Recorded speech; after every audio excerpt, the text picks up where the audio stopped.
Индонезияда өте сирек кездесетін індетке шалдыққан жасөспірім өмір сүреді. Бұл кеселдің аты эритродермия. Ал жігіттің есімі Ари Вибово.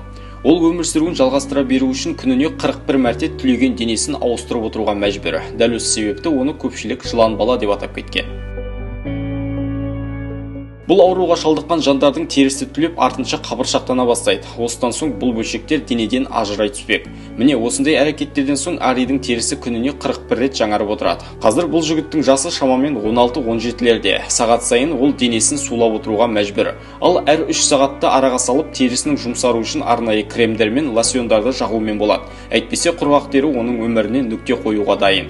Оның үстіне Ари бұл індеттің тәніне түсірген ауыртпашылығына төзіп отыруға да мәжбүр. Сәт сайын өмір үшін күрестің қиын да төзгісіз сынақтарын бастан өткеріп келеді.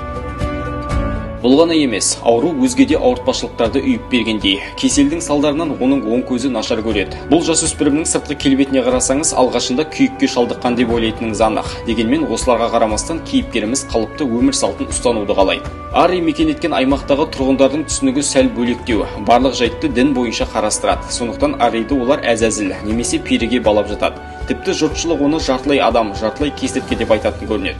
Сондықтан онымен байланысу немесе тілдесу өте қауіпті деген пікірде. Ал оның жақындары Аридің жай ғана қарапайым кісілерше өмір сүруге тырысатындығын алға тартады. Компьютерлік ойындарды серік етеді. Оқуда қатарластарынан мүлдем кем емес. Тәттілерді ұнатады, әсіресе крекерлерді.